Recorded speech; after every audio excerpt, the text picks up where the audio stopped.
Assalamualaikum student, this is me Afshin Ahmed. Most welcome my YouTube channel Dear Sir Afshin. Student, आज हम start करेंगे exercise number 5.2 का lecture number 2 यानी question number 2. इसके अंदर हम क्वेश्चन नंबर 2 करेंगे. चलते हैं बेटा क्वेश्चन की तरफ. ये भी बिल्कुल उसी की स्टेटमेंट है, बस यहाँ पे फंक्शन डिफरेंट किया गया है और यहाँ पे भी वैल्यूज को ये चेंज किया गया है. तो मैं ये भी सारे के सारे क्वेश्चन करूंगा. तो हम बस यहाँ पे पिछला जो क्वेश्चन था, प्रीवियस क्वेश्चन था, वहाँ पे ना छोटी सी मिस्टेक क्या हुई कि वहाँ पे 2x + 5y था. तो मैंने जब एंड पे जो स्टेप किए थे ना, तो उसमें ना मैंने लिख दिया था 2xy. तो मैंने सारे के सारे जब काट लिए थे, लेकिन वो तो मैंने उस हिसाब से किया था ना, या 5 नहीं था लगाया y के साथ जो 5 था, लेकिन आपने उस हिसाब से काट लेना. लेकिन आंसर फिर भी आपका वही आएगा, क्योंकि वो जो 12 और 16 था ना, वो बड़ा था, तो इस वजह से मैक्सिमाइज उसके ऊपर ही आया था. चलते हैं मेरा क्वेश्चन की तरफ. बिल्कुल ये भी उसी तरीके का क्वेश्चन है. तो जिन बच्चों ने वो पिछला लेक्चर नहीं देखा, वहां पे मैं डिटेल से समझा के आया था, तो वो जरूर देख लें. तो सबसे पहले उसी तरीके से बेटा हमने टेबल बनाना है, तो बना लेते हैं. यहाँ पे हम बनाते हैं जी टेबल. टेबल बनाने के बाद बेटा हमारा काम क्या होता है, 3 काम हमने करने होते हैं. एक बड़ी लाइन यहाँ पे दोनों के इस हिसाब से दरमियान में लगा देनी है. ठीक हो गया. यहाँ पे हम कर देंगे एसोसिएटेड इक्वेशन. यहाँ पे एक्स इंटरसेप्ट, वहां पर वाई इंटरसेप्ट, यहाँ पे टेस्टिंग पॉइंट. चलते हैं बेटा, लिखते हैं जी. यहाँ पे हम लिखेंगे एसोसिएटेड इक्वेशन. एसोसिएटेड इक्वेशन यहाँ पे हम लिखते थे बेटा एक्स इंटरसेप्ट. एक्स इंटरसेप्ट करें तो y0 होता था. y इंटरसेप्ट जब y वाली लाइन होती है, y इंटरसेप्ट होता है, तो वहां पर x0 होता है. टेस्टिंग पॉइंट के अंदर दोनों जीरो लिखने हैं. टेस्टिंग पॉइंट वहां पर x और y दोनों जीरो पुट करने हैं. एसोसिएटेड इक्वेशन का मतलब ये है कि यहाँ पर बस इक्वल आ जाता है. 2x + 5y = 30. यहाँ पर बेटा 30 है ये. इसके बाद 5x + 4y, 5x + 4y = 20. तो यहाँ पर बेटा हमने उस हिसाब से करना है, तो जो जो उसने बताया है उस हिसाब से करते हैं. यहाँ पर x इंटरसेप्ट किया, तो आप देखेंगे हमने y को 0 रखना है. तो 2x लिखा हमने, उसके बाद प्लस 5 और y की जगह हमने लगा दिया 0 = 30. मैं कह रहा है जो 0 हो गया उसको खत्म कर देना. ठीक है, वो 0 है. 2x = 30 आ गया. ये मल्टीप्लाई इधर आके बेटा क्या हो जाएगा, डिवाइड. तो x का यहाँ पे जवाब आता है 15. तो यहाँ पर जो पॉइंट बनेगा, पॉइंट हमारे पास क्या बन जाएगा, पहले x का लिखते हैं 15 और फिर y का 0. इसी तरीके से नीचे भी हमने ऐसे ही करना है. y की जगह क्या पुट करना है, 0. यहाँ पे हम लिखते हैं 5x प्लस यहाँ पे क्या है बेटा 4 और y की जगह क्या लगाना है, 0.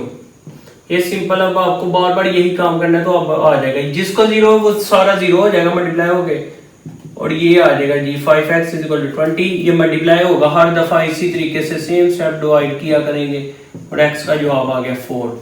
तो बेटा यहाँ पे जो पॉइंट बना, पहले x का लिखते हैं, फिर y0 आ गया, y0 और x4. नेक्स्ट पॉइंट जो है बेटा वो भी ऐसे ही करना है जी. यहाँ पर बेटा हमने x की जगह 0 पुट करना है, फिर प्लस है, प्लस लगा लिया, 5 है, 5 लगा दिया, y है तो y = 30. तो ये 0 हो गया. 5y = 30. ये मल्टीप्लाई है, उसी तरीके से डिवाइड हो जाएगा, और ये कटिंग करके 5 1 5, 5 6 13. y का जवाब आ गया 6. तो पॉइंट हमारे पास बेटा क्या बन गया, पहले x का लिखना है, फिर y का लिखना है. ठीक हो गया ना, पहले x फिर y. नीचे भी सेम वही करेंगे बेटा. x की जगह 0 पुट करना है, तो ये 0 आ गया, प्लस 4y = 20. 4y = बेटा आ गया 20. ये मल्टीप्लाई इधर आके आ जाएगा डिवाइड. तो ये कटिंग करके हमारे पास y का जो जवाब है वो आ गया 5. ठीक है. तो यहां पर बेटा हमारे पास जो पॉइंट बना वो क्या बना, x का जो है वो 0 है और y का जो है वो 5 है. क्लियर हो गया. इसी तरीके से बेटा टेस्टिंग पॉइंट के अंदर हमने यहाँ पे 0 0 पुट करना होता है. तो 0 + 5 × 0 < 30. तो ये हमेशा 0 ही रहेगा. तो ये 30. वो मैं ट्रू और फॉल्स आपको आगे बताया था कि जिसकी तरह इनक्वालिटी का मुंह खुला वो बड़ा होता है.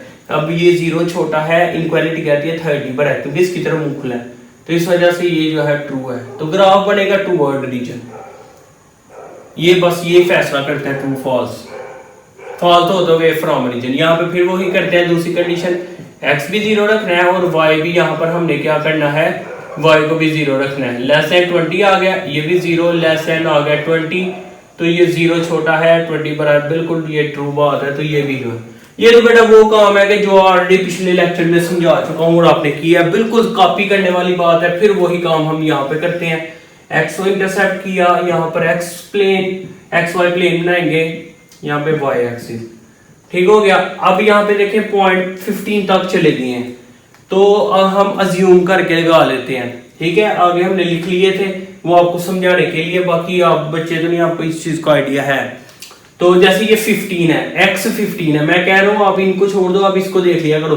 जो x वाली लाइन होती है ना बेटा, उसके ऊपर y 0 होता है और y वाली लाइन के ऊपर x 0 होता है। देखिए ना 15x देखेंगे तो वहां पे y देखें 0, अगर आप ये देखें y 6 है तो x 0 हो गया, ये होता है।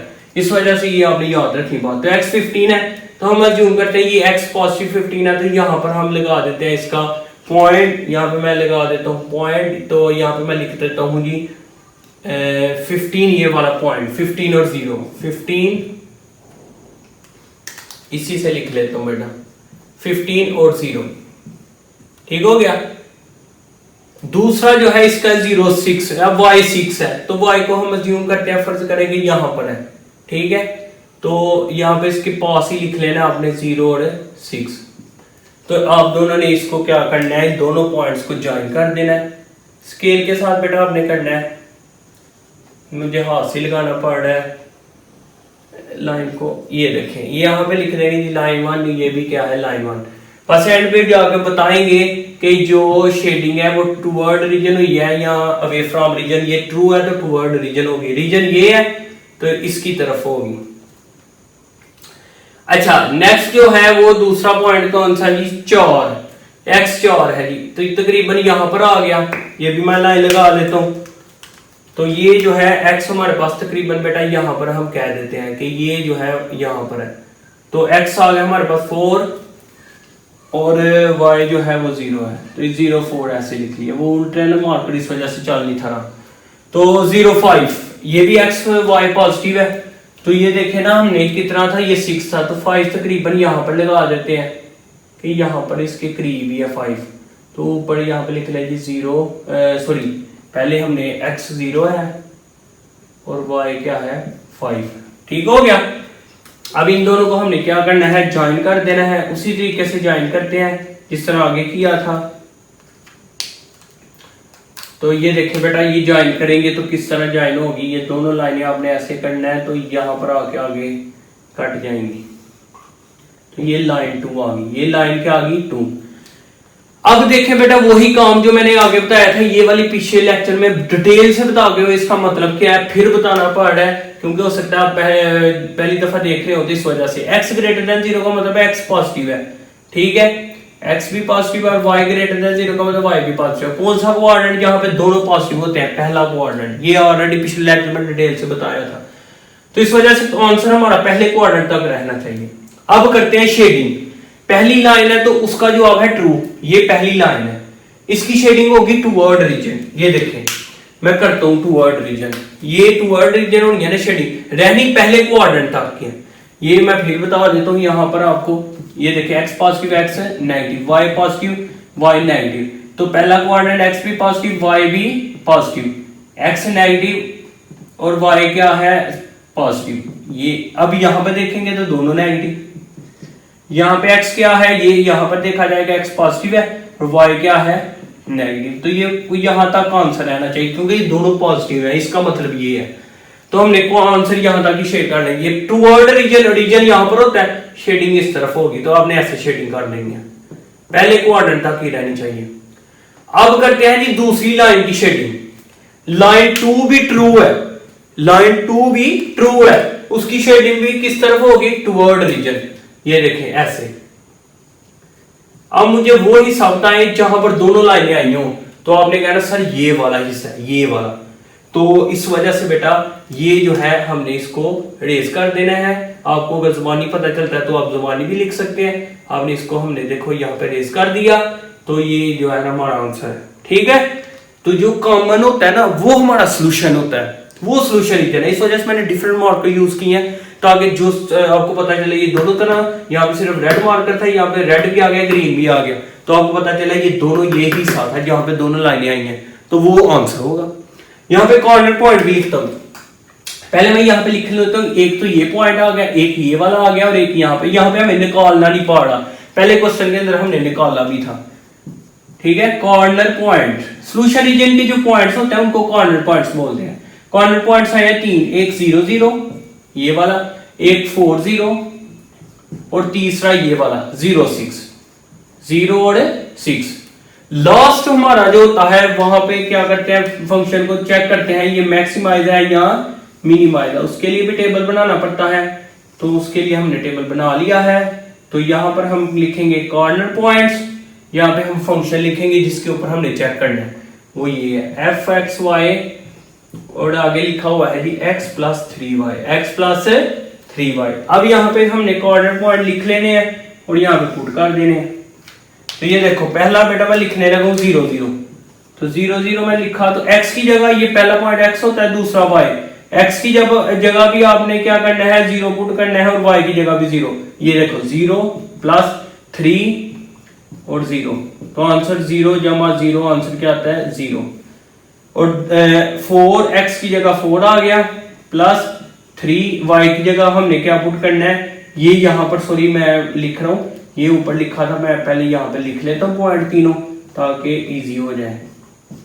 यहाँ पे 4 x की जगह क्या रखना है हमने 4 प्लस 3 y की जगह 0, तो 4 0 को जिससे मल्टीप्लाई किया जाए 0, आंसर क्या आ गया 4। लास्ट है जी x पहला होता है, दूसरा y, उसी तरीके से ये बार बार बता रहा हूं, तो x 0 प्लस 3 इंटू वाई का आ गया हमारे पास 6, तो ये देखो 0 प्लस 3 6 18, तो ये जवाब आ गया 18।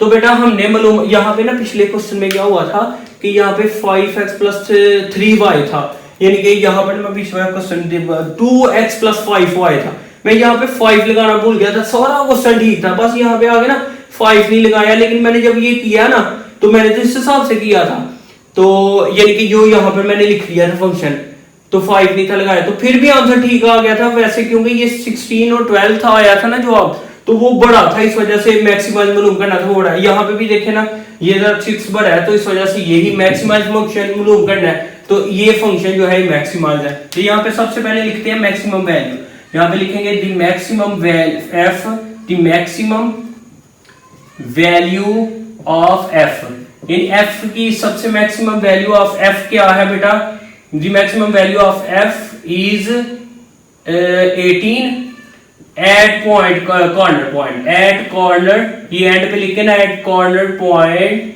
तो कॉर्नर पॉइंट बेटा क्या है जी, इसका 18 वाले का कॉर्नर पॉइंट है हमारे पास, क्या आता है बेटा 0, यहाँ पे 6 मैंने लिख दिया है, मेरे ख्याल से गलती से लिख दिया शायद यहाँ पे, क्योंकि ये जो पॉइंट था ये 5 के लिए हमने यूज किया था और ये 6 के लिए, तो यहाँ पे ना 5 लगाना था, ठीक है। ये 5 वाला पॉइंट था, ये 6 वाला था, ये 6 वाला पॉइंट है, ये 5 वाला था, तो ये मैंने जरा साइड पे किया, इस वजह से मैं कहता हूँ ये यहाँ पे कर लेते। चलो आपने ये याद रखना है, इसके पास ही लिखना है, दूर लिखेंगे तो ये इस तरह मिस्टेक हो सकती है। तो यहाँ पे 5 पुट करेंगे, फिर भी देखें आपके पास आंसर वही है, यानी यहाँ पे 15 बन जाएगा, ठीक है ना। तो 15 भी देखें यहाँ पे कॉर्नर पॉइंट का क्या आया बेटा, यानी वैल्यू जो मैक्सिमम वैल्यू फिर भी 15 है, और कॉर्नर पॉइंट फिर इसका क्या आ जाएगा 0 5, क्या आ जाएगा 0 और 5। तो ये बेटा हमारे पास करेक्ट ऑप्शन है, ये करेक्ट आंसर है। तो इसी तरीके से बेटा सारे के सारे क्वेश्चन एक ही तरीके से हैं, मिस्टेक हो सकती है, मैं भी इंसान हूं, तो इस वजह से बेटा कोशिश करेंगे ये सारे के सारे क्वेश्चन है, छोटी मोटी गलती हो तो मुझे जरूर बता दिया करें, ताकि मैं नेक्स्ट जो है जरूर बता दूं। जैसे प्रीवियस लेक्चर में एक छोटी सी मिस्टेक हुई थी, लेकिन क्वेश्चन की आपको समझ आ गई तो कोई बात नहीं, क्वेश्चन कोई भी आ जाए आपको करना होना चाहिए। नेक्स्ट जो और क्वेश्चन है वो भी बिल्कुल इसी तरीके से है, लेकिन मैं इंशाल्लाह वो भी आपको समझाऊंगा। जिन बच्चों ने अभी तक इस चैनल को सब्सक्राइब नहीं किया वो चैनल को सब्सक्राइब जरूर कर लें, ताकि मेरे आने वाली वीडियो उन तक पहुंचे, इजीली वॉच करके बेहतरीन सीख सके। दुआ में याद रखें, मिलते हैं नेक्स्ट लेक्चर में। अल्लाह हाफिज़।